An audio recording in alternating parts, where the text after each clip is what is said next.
So I'd like to introduce Chris Phillips, who's going to talk about secrets of the studio. Thank you. Thanks. Has he finished yet? Looks good. Welcome to my third talk in the series. This is a complete departure from my previous two talks, so you'll be pleased to know it's not too controversial. Although I might have a little bit at the end just to catch you on that one. Okay. So, am I in the right place for you, Andy? Perfect. Okay, cool. So I'm starting off Secrets of Studio, and in case you came along expecting me to talk about Jimmy Savile or Rolf Harris, I did spend a time in BBC, and I did get asked what I saw, but I saw nothing. So, unfortunately, I can't give you anything. So what I'm actually going to talk about, if I can get this to change slides. That's going to be good, isn't it? Right, I'm actually going to talk about television cameras, and I'm going to start off by talking about the origins of TV, in which case I'm going to talk about film. So anyone who's come back and seen how film used to be, this was our source of entertainment for many, many years. There's a sample of 70mm and 35 and 16. This is my grandfather's movie. I think he's the one who got me into video in the first place. And I'm just going to whip through my background briefly. So as a technician, I started off in the Royal Air Force doing electronics. After that, I did what I always wanted to do, which was to become somebody in television. So I became a studio engineer at Television Centre for about 5 years. During that time, I was attached to the Vision Operations Department and then News and Current Affairs. I spent a little time with Sony Consumer Products. Then I served my time as a technician at a college. Then I found a delightful job with Panasonic Broadcast, teaching students who have worked for broadcast companies on this stuff. This was digital videotape. DVC Pro was, for a while, used by ATN for all their news footage. Unfortunately, everything's gone to solid state. So all the mechanisms that I was teaching them how to fix are now redundant. And so they closed the training department. And I ended up being an electronics lecturer for the Army. So I moved around a bit. But I had a very charmed life. I wasn't unemployed for very many years or months even in that period. So that's where I'm starting from. Film then is really a photograph being taken rapidly one after the other on a strip of film. And each image we'd call a frame. Okay? Normally there's some sort of mechanism to move the film forward each time you take a picture. But there are limitations to how fast you can pull the film and how sensitive it was. Okay, so when you project a film, the image there shows you the mechanism working. It's pulling the frame down, holding it in place while the light shines through the shutter. And then once the shutter comes closed, you move the film on again. Okay. So, we might actually we've got something to work now. Good. We have a frame rate, how fast we show the frames. And our eyes and brain will merge all these separate pictures into a nice, smooth moving sequence. And we get the illusion of motion. Okay. And so obviously you have to choose the right number of frames to deceive us into thinking it's moving. Typically it was 24 frames a second. And by making this blade open the light 2 or 3 times every time the frame's on the screen, we got a little less flicker. Yeah? Of course, nowadays, there's no shutters in place. It's all electronic on the very high speed. They show it's 140-odd frames a second now, I think, on these 3D films. But anyway, television principles basically went from film and took the same idea. This time we have a frame. The image is going to be scanned by a raster, electronic beam of electrons. And we divide it up into lines now. So each frame, anyone not know about this? Anyone come from television background? Apart from Andy? No, okay. I'll just go quickly through the principles of this. So lines going across the screen, And thank you very much. I don't really want to know that. I mean, really, this is actually out of my... right, okay. So dividing our picture up into a series of horizontal lines, we're turning the brightness information into a video signal, and then each line is sent via the transmitter to your home, one after the other. That was the original way it was done. Of course, now digitally, that's a different picture. Different picture? Sorry. I was in the sequence of events in the 80s when we were still just going from analog to digital. So notice that the line is then retraced back to the start to trace a new frame, and that's the flyback period. Okay. We were originally transmitting in VHF, 405 lines. Then we went to the marvelous 625 for a good period, wasn't it? 64 to a few years ago. What I worked with was the television tube. So inside the television camera was something a lot smaller than that, but it was basically a glass tube with heater elements inside it, a target here, which the light fell on, and that then formed the basis of the cameras I worked with right up until 1989. So the Plumbicon tube used, I think that's a 2/3 inch tube.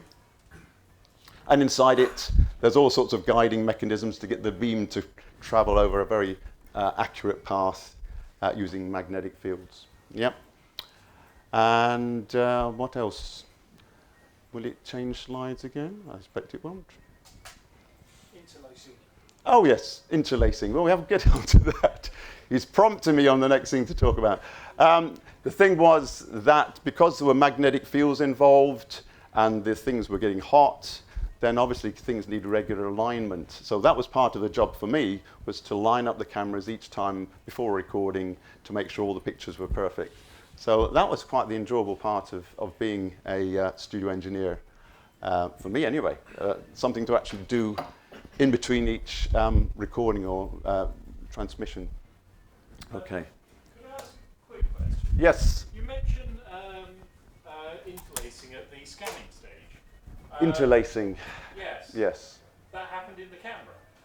In the camera, well, what we did, we took one set of pictures and then a second set of pictures of the alternate lines. So one set of pictures went from one field, followed by a second set of pictures which formed the second field. And what our brains did was made that into one frame.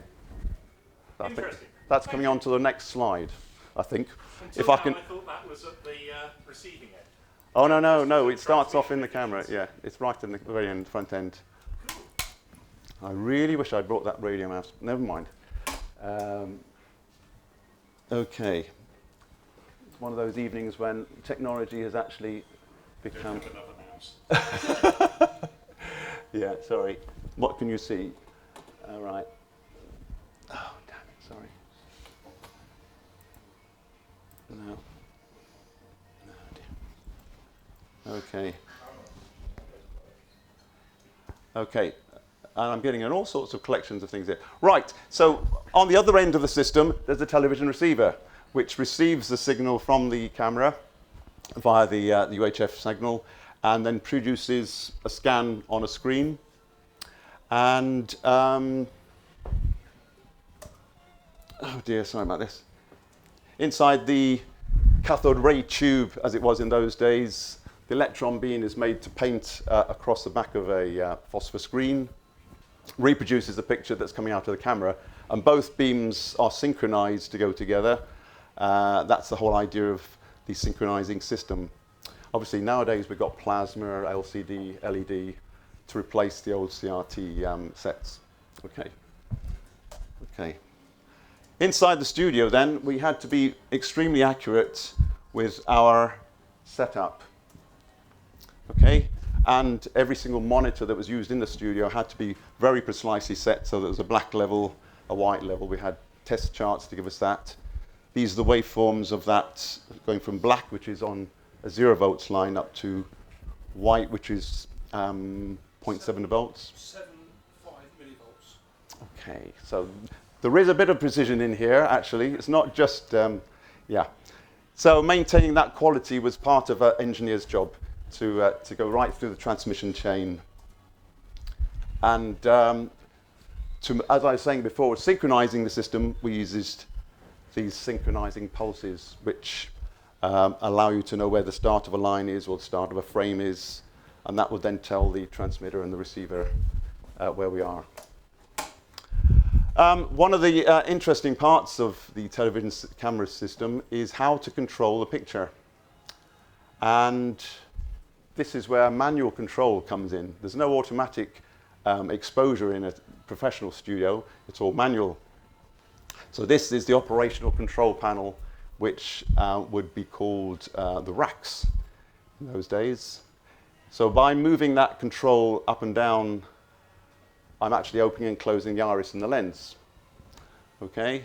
If I get hold of this control here and twist it, then I change the black level so that 0 volts can go up and down. Okay? That's called the lift.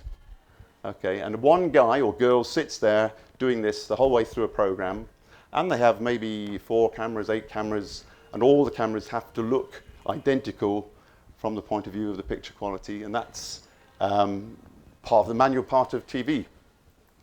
Okay, so that's the operational side. What it's doing is compensating for the glass. The lens in front of the camera is obviously receiving light from all over the place. And imagine when you're doing Top of the Pops, you've got all this smoke going around, and the light's coming through that, so your blacks will completely change.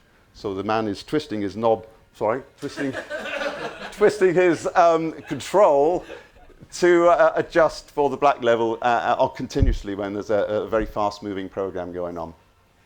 So yes, it is actually quite an interesting job. Did I miss something out there? Okay, all right. Color came along after black and white, and we used the idea of the three primary colors, which is what is in the human eye. This is our photopic curve.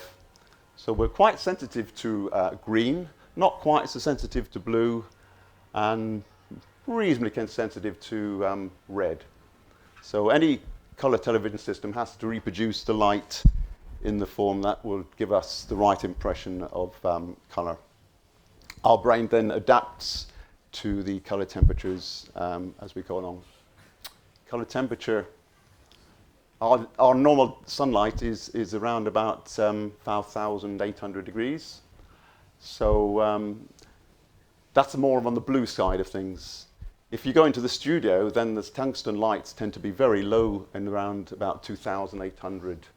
So if you walked from outside inside, suddenly everything would look very yellowy, reddy color.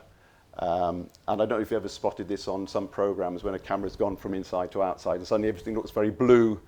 They're rapidly trying to change filters on the camera to compensate for that.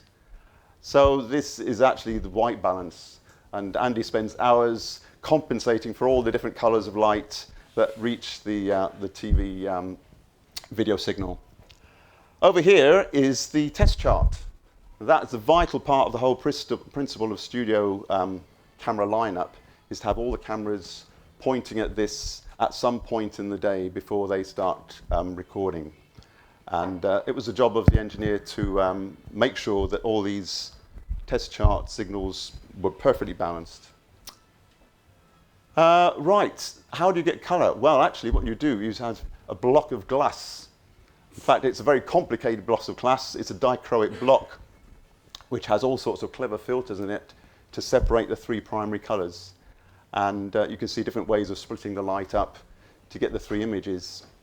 Okay? Each of the red, green and blue images then is processed completely separately and then recombined into a vinyl signal later on. Obviously, if any of the signals don't quite match up, then you'll see little red edges and green edges and blue edges. And that used to be one of the problems we used to face, that not all the tubes were identically lined up. So you see some of the old footage from the old TV studios, you'll see little red edges on the side of people's heads. That's because there was slight alignment problems. Sorry, what was that line that the red was reflecting off to go backwards? Yes, there's a glass surface here. There's another filter surface that will actually reflect off. Ah, sorry, that's airspace in the middle, and that's... Yeah. There's all these that's a piece of glass. clever stuff. It's very clever stuff. Cool. Well, I didn't have to know about this. I know it worked. And obviously lining up the whole process then involved various measurements and so on to make sure everything was spot on. That's my standard chart. And in the middle, believe it or not, there is actually a hole. So that actually gives us the true black. And here is a Gregory hole. I've actually managed to sneak it out when we broke one of the charts up. So that is felt. I'll send it round. It's a felt-lined hole which allows you no reflection at all from the light going in there. So that's my true black, super black. So lining up is something that's done normally at least once or twice before every transmission. There's me posing for some recruitment photographs. I didn't normally stand dangling myself in front of the camera, but right in the distance here, you can see all these cameras are pointing at the chart, which was part of the process we used to follow. Okay. And there's Bill upstairs. He's twiddling the knobs to adjust the cameras as part of the racks and racks of equipment which run a studio. Okay. This is the bits and pieces which made up the link camera. I worked with the link camera quite a lot. So inside you can see there's the color tubes inside there, the lenses up the front end, and this is all the electronics that's actually making it work and adjusting the controls. So when I left in 1989, they were just fitting the first CCD cameras in Studio One. And so after that, that was the end of tubes, really. And CCDs have basically taken over. They've got none of the problems that we had with lagging. We didn't have any of the displacement. So overall, CCD has blasted the whole system. I've managed to rescue this from my brief time in Panasonic. I'll send this one as well. This is a dichroic block with 3 CCDs glued to it. This was used in the sort of ITN sort of half-inch cameras. There's the lens goes on there. And that expensive piece of kit was worth over 10 grand probably when it was new. But it's useless now because some of the pixels disappeared from 1 or 2 places and you can't fix it once it goes wrong. So that was really very good for demo, but you can't sell it anymore. Okay, so that is my dichroic block. Yep. HD television's come along, obviously, and it's completely different from what I was working on. The number of lines has gone up to how many? It's 1080. 1080 now. Instead of 625, we've gone to 1080. And obviously, we're all getting digital TV. We haven't got all the analog problems. So you don't see half of the technology that we used to play with anymore. Inside the CCD, you probably know who've looked at it. It's just a series of little tiny capacitors storing charge, and the information is gradually moved down inside this chip, and then serially blocked out through the end there. It's actually very boring, and it gets quite warm because it's working really, really fast to do all this switching ring. But it's very reliable. The only problems we had with these CCDs was when they first brought the cameras from China, or sorry, not Japan in those days, they had to travel over the North Pole. And the North Pole is the worst place to take a CCD because of all the cosmic rays come through the, what's the place? Ozone layer. So they had to bring them another route eventually because the damage that was happening to the CCDs ended up with little white dots on the screen, which you couldn't repair. Okay. Right. My question to follow this is color.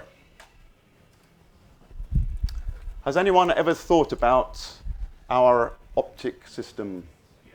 Yes. Obviously, some people have, and they've got a good answer for me. So I won't let you speak just yet. So, why is our eye most sensitive to green? Now, I would say it's not logical myself. We peak around about here, which somehow just coincides with where the sun's most energetic. The sun's peak power is actually exactly where our eyes are most sensitive, which doesn't make any logical sense to me at all. You would think we'd be least sensitive here and more sensitive either side. But for some reason, our eyes are more sensitive right in the center of the sun's peak energy. Okay. What about C2 water? Well, I was going to say, no, but what about in rain? Like, I'm not going to, it doesn't have to have been nanosecond, but evolutionary wise, All right, okay. spectrums of light you can see quite clearly through water, but there are others which get a bit more difficult. Do you think we would have not evolved to the new system by now? If we started off in the water, What's your new system? yeah? Finish with what's your new system? Okay, right. Chris, you're using Western measurements. Yes, If you went off and measured Asian eyes, yeah. you would get a different set of. Uh-huh. Yeah, yeah. So yes, these are idealized values. Yeah, You're basically taking people on that line which goes through the UK and goes through Washington, Yeah, which yeah. is where all the original measurements were done. oh yeah, yeah, If you switch to the Asian culture, yeah. where they get a lot more sunlight, they actually have a different Mm. response mechanism. Well, we could probably thank the Nazis for all this anyway, because they used to actually take people's eyes out and test them in real life. So a lot of this dates back to when the Nazis were dealing with the death camps. So it was done under pretty awful conditions. My other question is, if the plant grew up in this solar system as it is now, why are leaves green? Because the leaf green is actually reflecting back all the energy that's coming from the sun in the green zone and only accepting energy in the red and blue areas. So to me that doesn't make logical sense that the leaf is more sensitive to the light where it's least available. Okay, so that's my question. Chlorophyll is green. It's reflecting most of the energy back from the sun. Doesn't make sense to me either. Unless we grew up in a situation where light was not as it is now. I finished this up last time on my last talk, I think. So were we actually living in a condition where light was more purple? There was more red and blue in our environment, and so our eyes had already compensated, and so we had peak energy where there was least energy in the solar, or the star that we were with at the time. Okay, so that's my question. Did we evolve in a different situation where maybe light wasn't the color it is now? Okay, anyone got any questions? Yes?